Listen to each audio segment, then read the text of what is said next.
Hello, everybody. My name is Charlene Thompson. I have the honor of serving as Commissioner of the Community Development Agency here in the Incorporated Village of Hempstead. And I've been serving in this position just over a year. And I wanted to come to you today to let you know about some of the wonderful projects we've been working on and projects that we've been moving forward over this last year and where we hope to go in the future. So let's start off talking about some of our construction projects. Many of you may be aware that we have a Main Street beautification project that we got off the ground in October of this year. And we've finished the first phase of the project. You might see some of the improvements, the sidewalk and the brick inlay. Now the next phase, which will come in the spring, we'll get new tree plantings and benches and even a water feature, all grant funded from the state of New York. In addition to that, we've been working on some projects called Safe Routes to School to make the passageway of our young people going to and from the schools on our busy streets safer, with new speed signs and stripings. And there's also an educational component. We'll be reaching out to the PTAs and doing some in-school programming for our young people to talk to them about going back and forth to school safely. In addition to that, I'm very happy to say we've been working in conjunction with the state and some of our local developers to move some long stalled projects ahead. One that's about to break ground is the Dell Bus project. And I'm happy to say we'll be putting several people to work. I've been working in cooperation with Reverend Benjamin and ABBA to make sure that our young men and women are properly trained, to have their safety certifications, as we call it, OSHA 30 training. The CDA has been able to come up with some funding to make sure that our young men and women are properly trained to be able to position themselves to be the first one hired on those job sites. And as we all know, that Reverend Benjamin is a wonderful advocate to hold not only the developers accountable, but also us here as government partners. And we're working to make sure we bring those resources to the table and use our funding wisely to make sure we can help as many residents as possible.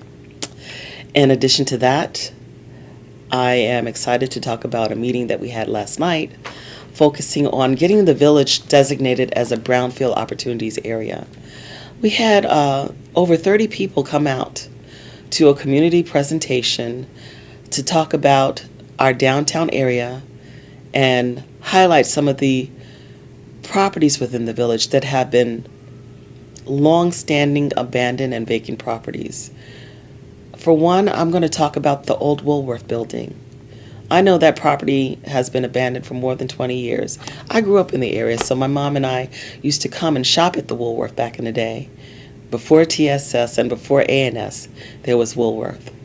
But due to disinvestment in the village, we have foreign investors that pay their taxes but have no desire to bring that building back to life.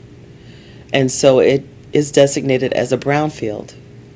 And what this state designation will do for us is allow us to bring more federal and state resources to address properties like that, to bring that back online. That's the heart of our Main Street. And that's a symbol of what we need to do better. And I'm grateful to have partners not only within the village, but within the state and the federal government that are going to help us bring resources to the table to address problems like that. I want to talk about another one of those resources. Back in December of 2017, the Congress passed the Federal Jobs Act, which helped us to create what we call federal opportunity zones.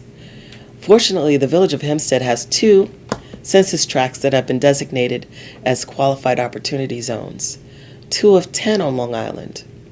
And what that allows us to do is to attract investors who want to bring their dollars here to the village and invest in commercial spaces and businesses to help with the revitalization of our downtown area. And so the CDA is working to develop a pipeline of qualified projects, qualified businesses, and focus again on highlighting those commercial spaces to attract investment so we can get our downtown back to the vibrant and income producing haven that it used to be. In addition to that, I want to tell you about some of our public service initiatives.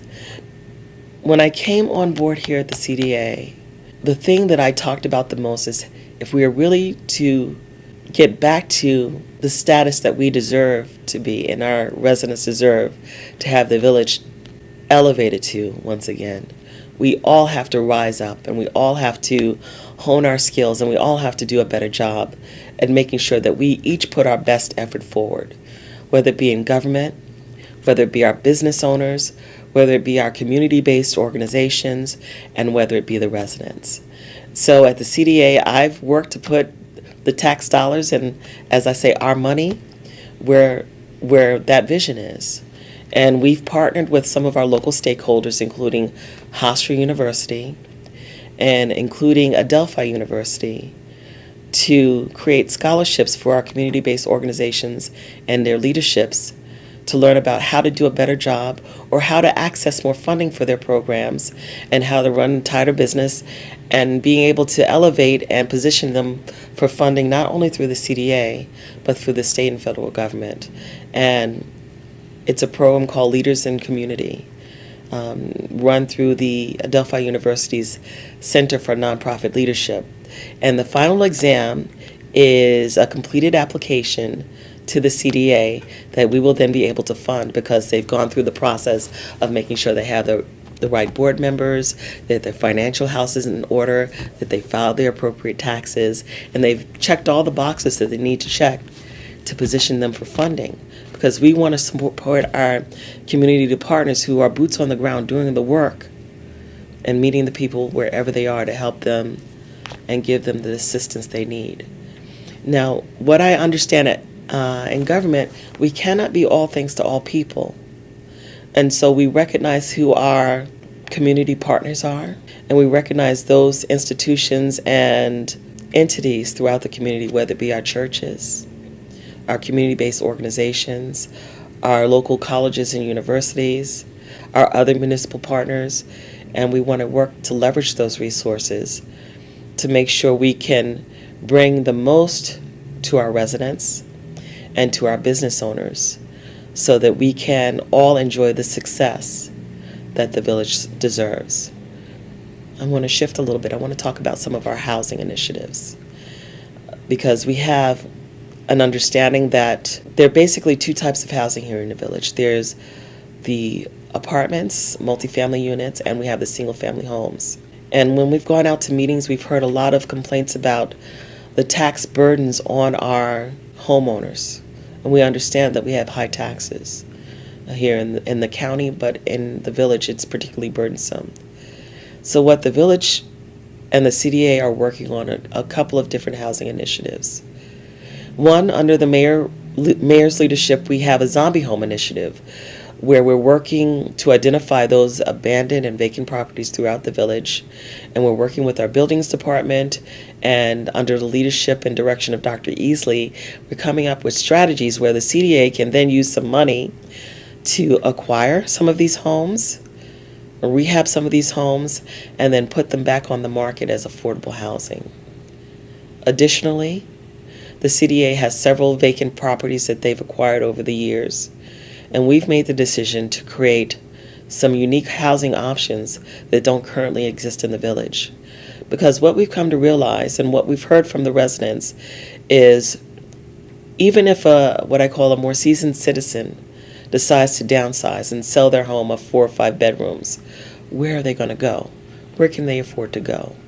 We've also heard from a lot of our young people, our young professionals who have gone off and gotten a great college education and want to move back to the village, but find themselves living in their parents' basement or in their childhood bedroom. And we've got to do better. So what we're exploring right now is looking at those vacant lots that we have and seeing if we could build a series of townhome models, and then using other economic vehicles like the Hempstead Community Land Trust. So please indulge me just for a minute while I explain the concept of a land trust. So this was an organization that was founded back in 2010, and when I found out that Hempstead had a land trust, similar to what Uniondale has a land trust, I got very excited because I understand the power and the benefit of having such an economic tool here in the village. So what a land trust allows us to do is separate the value of the land with the value of the house. So just for an example purposes, say we have a house that's valued at $400,000. If we separate the value of the land from the value of the house, then we have the homeowner, the potential homeowner, can get a mortgage on the structure of the house, which is $200,000. And what we're also doing here in the village is we're creating a first-time homebuyers down payment assistance program for up to $25,000. So then if a homeowner gets a mortgage, say of $175,000, and the village comes in and gives them $25,000 down payment assistance, now that's something that a young couple can afford. And that's something a young professional with a decent job can afford. And so we're looking to create those housing options. But I want to go one step further. So remember I told you we had those vacant lots? So what if we build attached townhomes, 2 townhomes on a single family lot, and use that same formula? But now instead of $400,000, we have each unit valued at $200,000. And we separate the value of the land to the value of the structure. So the unit itself would be a $100,000 unit.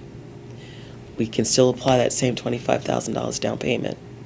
So then a young person can go out and get a mortgage of $75,000 to have a home of their own. That's the kind of innovation we're trying to use here in the village of Hempstead.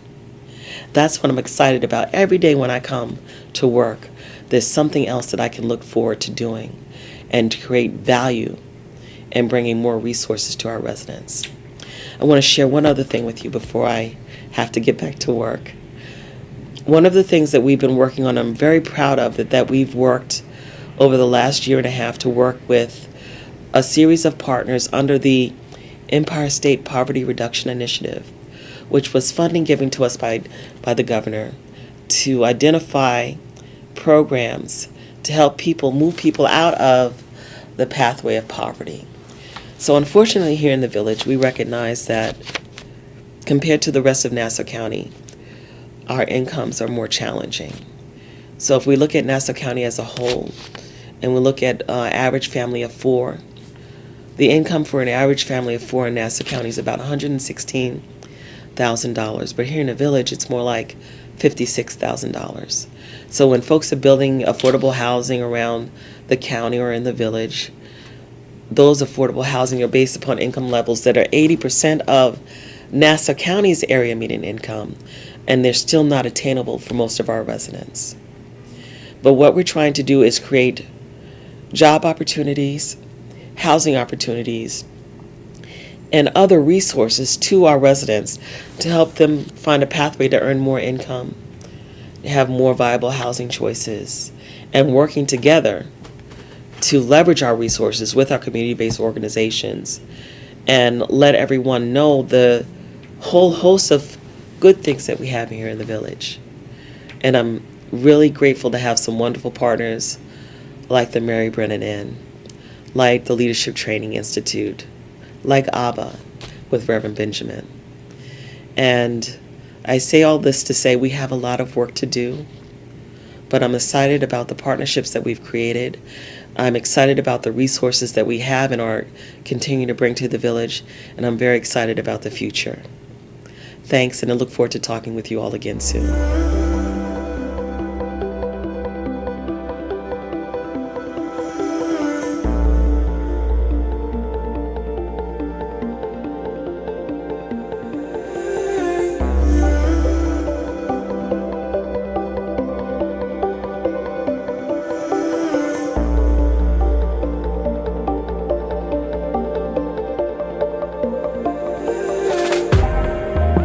Water seeps through the air, drawing circles in the dirt. Sunshine breathing life in colors, calibrating temperature, growing roots from the center of the sphere, glowing green and air is clear,